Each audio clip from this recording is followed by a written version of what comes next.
Alright, welcome back to SOS. I'm Stats Arm Badass.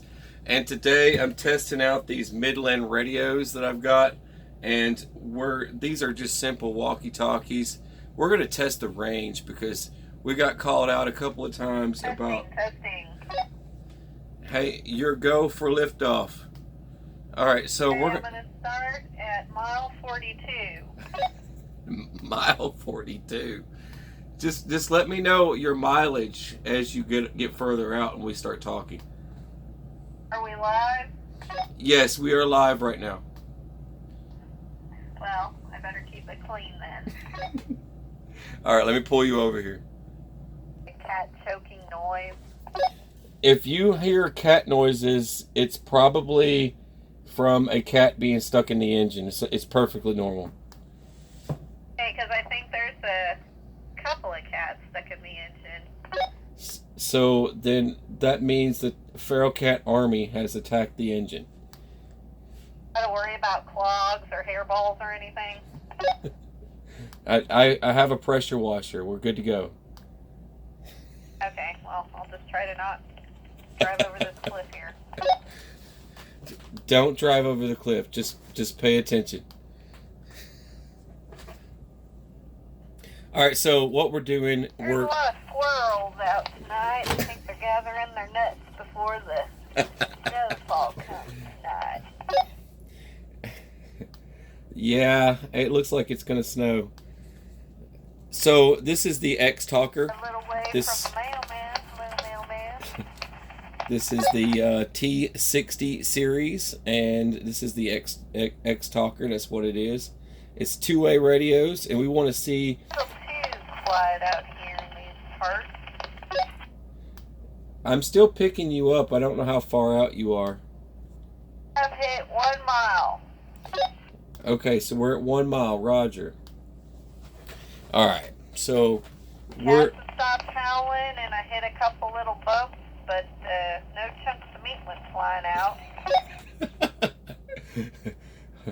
Well, I hope the engine's cooking up those feral cats for us. We'll have some feral cat jerky. Sounds good. Everybody's doing these catch and cook videos. I figured we could do catch and cook feral cat. How does that sound? Yeah, I gotta throw in a little cage and spices on there from gator bites that actually probably make it taste worse. How far are you out now?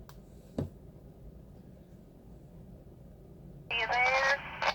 Yeah, how far are you out?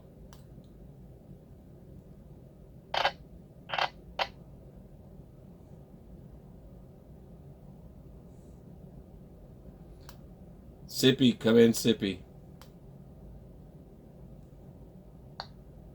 Okay, so you heard it there, folks. Now, they rated these at 32 miles, okay? And I've adjusted the power settings.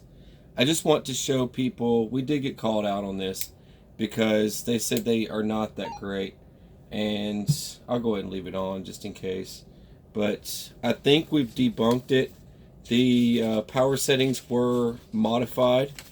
And wait a minute. No, I don't think she's going to be coming back. But wait. Hey, are you still there?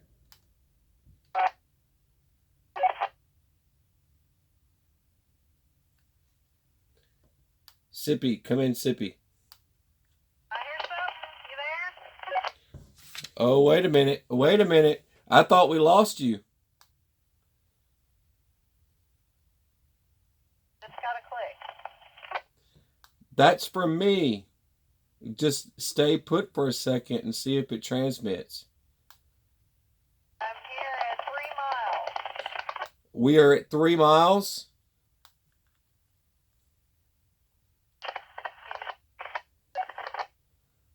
Three miles. Roger. I can hear you.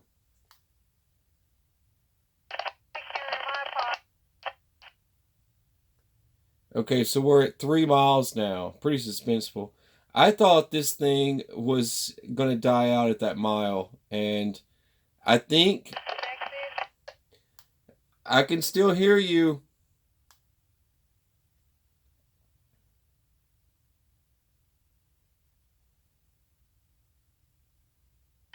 You there? Yes, I can still hear you.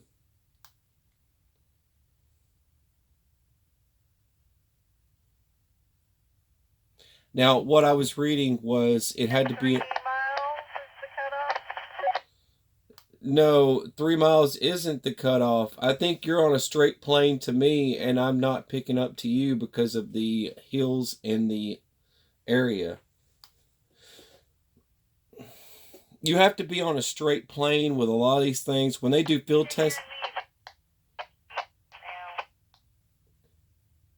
how many miles out are you now?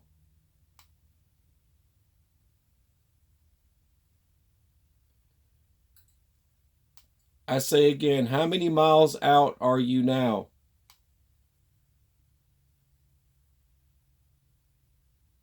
I think we lost her.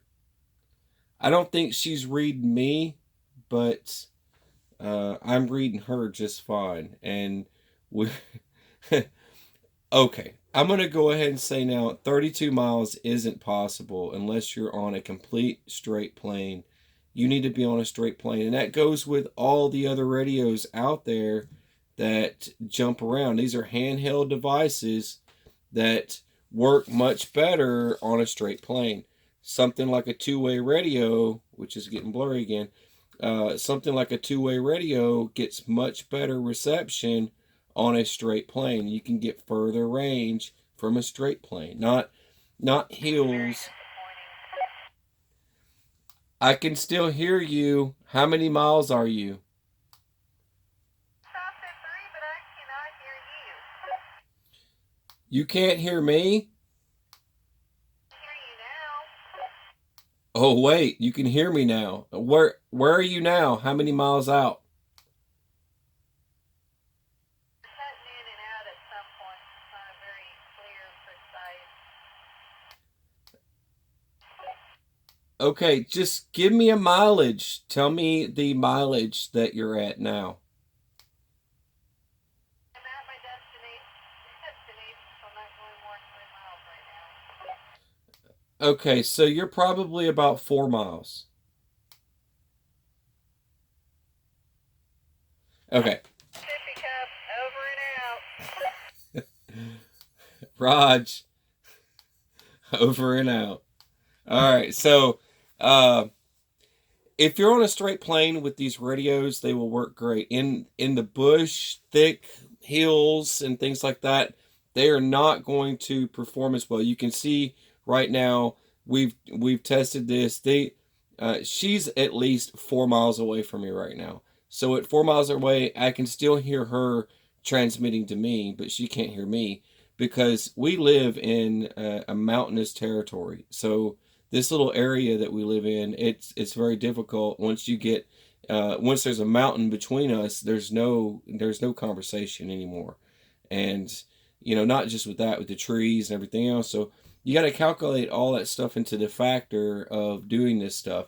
And uh, I mean, it goes with the ham radios. Everyone loves these little ham radios and being able to communicate. And I think SHTF, they'll be able to contact Russia and whatever. That's cool beans. It does not function that way. Even if you hit a connecting antenna that connects to another antenna, you have to be on straight plane with said antenna.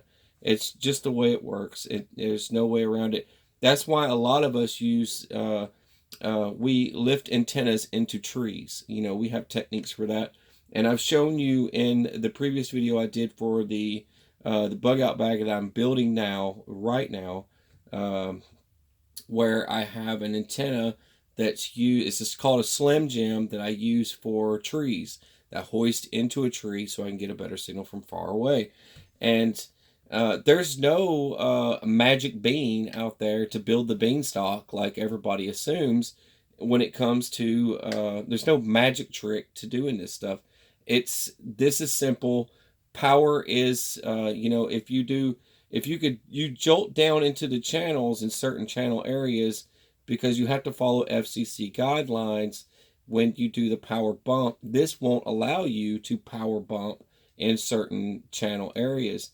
So for the company to say it will conversate at 32 miles, it is a possibility if you're in like the Arizona area or something where there's no trees, there's no mountains or nothing, and you're literally on a straight plane for 32 miles. So that would work great. If you're on a freeway, straight plane, 32 miles, sure. There's a possibility that it might work. That's a might. That's a big might, and I don't think that that would actually work. But it's kind of false advertisement to tell somebody that a radio is it literally says on the package 32 mile range, and for that to be said is kind of false advertisement. But great radios. They are great radios. You can see I was sharing a conversation with Sippy at 3 miles perfectly. So 3 miles is a pretty good range.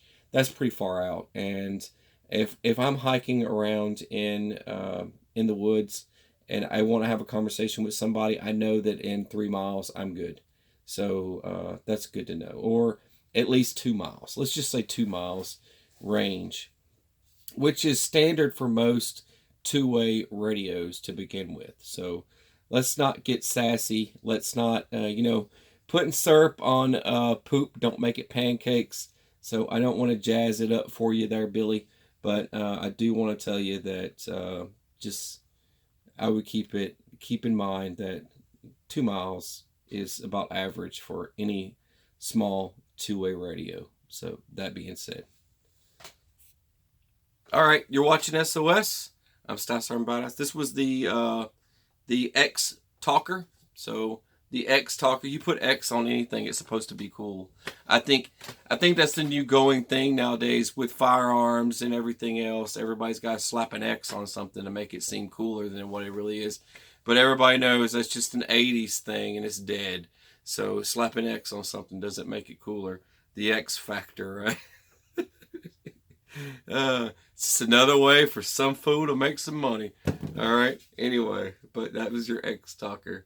All right. That's the T60 series. And you're watching SOS. I'm Stas Badass. Have a beautiful, fabulous, fantastic day. Rainbows and unicorns. God bless. Take care.